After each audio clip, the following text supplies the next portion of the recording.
तर उत्तर प्रदेश आणि पंजाबच्या निवडणुकीमध्ये काँग्रेसनं गुजरातमधील तरुण नेते हार्दिक पटेल यांना स्टार प्रचारक म्हणून जबाबदारी दिली आहे। सध्या ते पंजाबमध्ये प्रचाराची धुरा सांभाळतायत। या दौऱ्यामध्ये त्यांच्याशी एक्सक्लुझिव्ह संवाद साधलाय प्रशांत कदम यांनी। पंजाबमध्ये आपण आहोत। आज पंजाबमध्ये राहुल गांधी सुद्धा येत आहेत आणि त्यानिमित्तानं काँग्रेसचे अनेक नेते सध्या पंजाबमध्ये पोहोचलेले आहेत। गुजरात काँग्रेसचे युवा नेते आणि ज्यांना या 5 राज्यांच्या निवडणुकीमध्ये एक महत्त्वाची जबाबदारी दिलेली आहे। यूपीच्या एकूण लिस्टमध्ये स्टार प्रचारक म्हणून ज्यांचं नाव आहे ते हार्दिक पटेल आता माझ्यासोबत आहेत।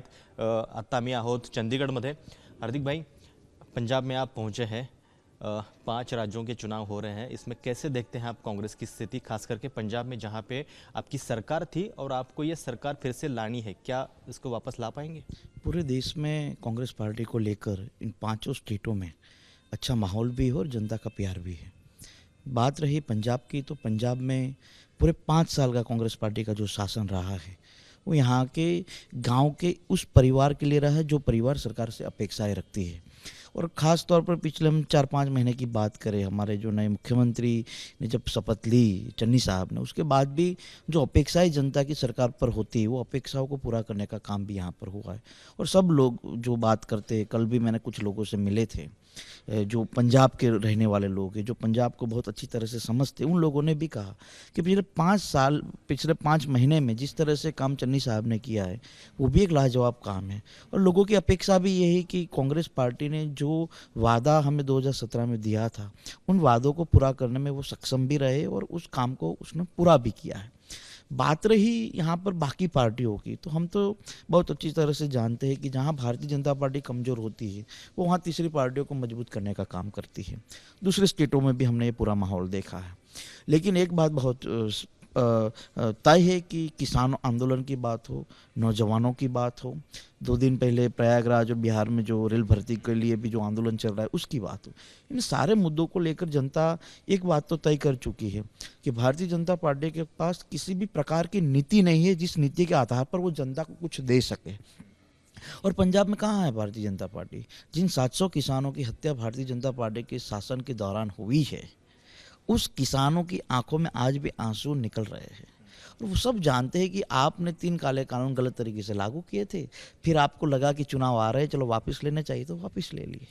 पंजाब में एक ऐसी पार्टी आपको चुनौती दे रही है जो अपना दूसरा चुनाव लड़ रही है, और ये बात आपके गुजरात में भी हमें थोड़ी सी दिख रही है कि आम आदमी पार्टी वहाँ पे मतलब अपने पैर जमाने की कोशिश कर रही है। तो कैसे देखते हैं आप आम आदमी पार्टी के इस देखो, आम आदमी पार्टी सिर्फ हवाबाजी की पार्टी रही है, बड़ी बड़ी बातें करती है, जनता को गुमराह करने का काम करती है, झूठे वादों को लेकर जनता को अपनी तरफ खींचने का उनका ये काम रहता है। आम आदमी पार्टी कहीं ना कहीं भारतीय जनता पार्टी के अंडरटेकिंग पार्टी होती है, ऐसा दिख रहा है। जहां भारतीय जनता पार्टी को लगता है कि यहाँ हम थोड़े कमज़ोर हो रहे हैं, तो जिस जनता की नाराज़गी हमसे है तो वो कांग्रेस में वोट ना चले जाए, तो चलिए दूसरी किसी पार्टी को मदद कर दे ताकि नाराज़गी वाले वोट उसी पार्टी में चले जाए। आम आदमी पार्टी के पास गुजरात में उन लोगों ने कॉरपोरेशन के चुनाव लड़े, उनके सारे नेता बीजेपी के साथ सांठगांठ में अभी पकड़े गए हैं। यहाँ भी कहीं आम आदमी पार्टी के नेता अपनी ही पार्टी छोड़कर हमारी पार्टी में भी आए हैं। आम आदमी पार्टी के पास विजन नहीं है, सिर्फ बातें करते हैं। आम आदमी पार्टी के पास उस प्रकार के पंजाब को लेकर जो भरोसा होना चाहिए वो नहीं है। देखिए, जब वो विपक्ष की भूमिका में आई पिछले 5 साल से, क्या काम किया उन्होंने? कुछ काम नहीं किया। ऊपर से उनके कई नेता किस किस अपराध में, किस किस प्रक्रिया में लगे हैं, सब लोग जानते हैं। आम आदमी पार्टी को लेकर हम मानते हैं लोकतंत्र की प्रक्रिया है, उसमें हर किसी पार्टी को चुनाव में आना चाहिए, लेकिन यहाँ सीधी लड़ाई जनता की है और जनता चाहती है कि कांग्रेस पार्टी को बहुमत से सरकार बनाने। कह रहे हैं कि जहाँ पे बीजेपी कमज़ोर होती है वहाँ पे वो ऐसे प्रयोग करती है, लेकिन गुजरात में क्या है? गुजरात में इस चैलेंज को कैसे देखते हैं? वही बीजेपी को लगता है कि जनता 25-27 साल से हम लोगों से धीरे धीरे नाराज हो रही है, तो वो वोट कांग्रेस में ना चले जाए तो क्या करना है, तो कि चलो किसी पार्टी को मदद करते हैं और ऐसी सीटों पर चुनाव लड़वाते हैं। उन्होंने यही किया।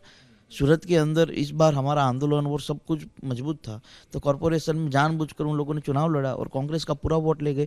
गांधीनगर राजधानी जो गुजरात की है वहाँ भी चुनाव हुए, 25% वोट ले गए, सारे हमारे वोट ले गए। बीजेपी का 45% वोट ही था। तो कहने की बात है, आम आदमी पार्टी वोट कटाऊ पार्टी है। आम आदमी पार्टी भारतीय जनता पार्टी को मदद कर रही है। आम आदमी पार्टी आपके नागपुर में बैठे हुए लोगों के इशारों से चलती है।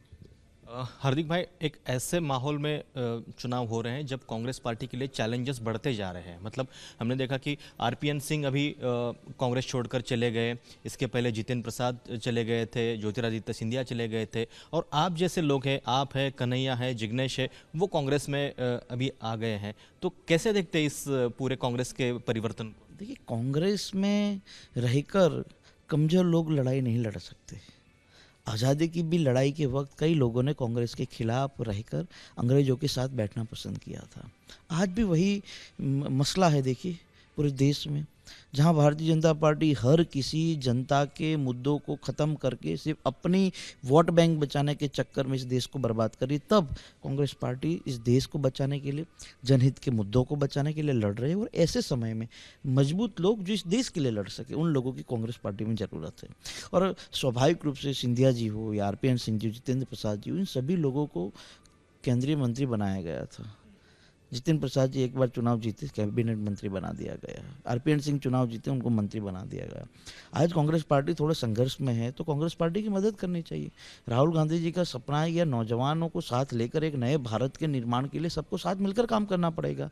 थोड़ी तो कष्ट लेनी पड़ेगी ना। जब कोई ऐसे नेता छोड़ के जाता है तो सवाल जो है नेतृत्व के ऊपर खड़े होते हैं, राहुल गांधी के वर्किंग स्टाइल के ऊपर खड़े होते हैं। आपको क्या लगता है? आप भी इसके पहले कह चुके हैं कि कांग्रेस मतलब लोग वोट तभी देंगे जब वो जमीन पे काम करेगी। नहीं, बिल्कुल कांग्रेस पार्टी, आज हम लोग, मैं 3 दिन से यूपी था, आज यहाँ पर आया, कल वापस यूपी जा रहा, तो हम भी जमीन पर ही काम कर रहे हैं।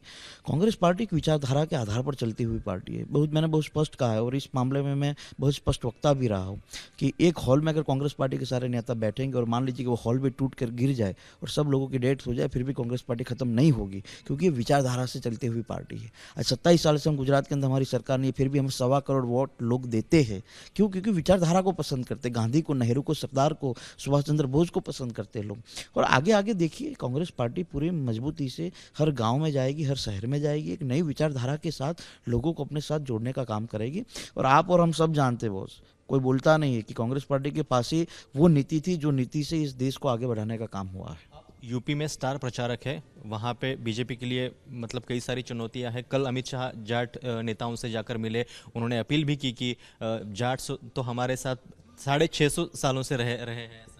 देखिए, पहली बात, देखिए, जब वो लोग तकलीफ में आते हैं तो वो वही पॉलिटिक्स करते हैं, और जब हम लोग उसी समुदायों के लिए जब लड़ाई लड़ते तो हम लोगों को वो जातिवादी कहते हैं। आज वो चुनाव जीतना चाहते हैं तो वो बोल रहे जाट हमारे साथ है। तो वही जाट जब दिल्ली की बॉर्डर पर बैठा था और जब वो एक एक करके अपनी जान दे रहा था इस देश के लिए, अपनी ज़मीन के लिए, अपनी किसानी के लिए, तब तुम लोग कहाँ थे? और तुम किस 600 साल की बात करते हो? तुमने तो हर बार जब इस देश के बचाने की बात है, तब तक भारतीय जनता पार्टी और आरएसएस के लोगों ने इस देश को तोड़ने का काम किया है। तो ये तो सिर्फ चुनावी मुद्दा है, चुनावी प्रक्रिया का एक मुद्दा है कि हमारे साथ वो है, हमारे साथ वो है। उत्तर प्रदेश में भारतीय जनता पार्टी की सरकार नहीं बनेगी। पूर्ण रूप से हम लोग पूरी ताकत से भारतीय जनता पार्टी को हराने के लिए काम करेंगे। कांग्रेस का परफॉर्मेंस कैसे देख रहे हैं यूपी में? देखिए, प्रियंका जी ने पिछले 2-3 साल से ज़मीनी स्तर पर, बूथ स्तर पर टीम बनाने का काम किया है। और देखिए, हर एक चीज़ होती है कि आपने हमें जिम्मेवारी दी, हमने उस जिम्मेदारी को पूरा किया है। हमने 3 साल में उत्तर प्रदेश में कांग्रेस को खड़ा करने की जो जिम्मेदारी थी उसको पूरा करने का काम किया। और आप जानते हैं कि जब जब उत्तर प्रदेश में दिक्कत आई है तब तक कांग्रेस पार्टी खड़ी रही, चाहे वो हाथरस का मुद्दा हो, चाहे लखीमपुर का मुद्दा हो, चाहे उन्नाव का मुद्दा हो, चाहे देवरिया का मुद्दा हो।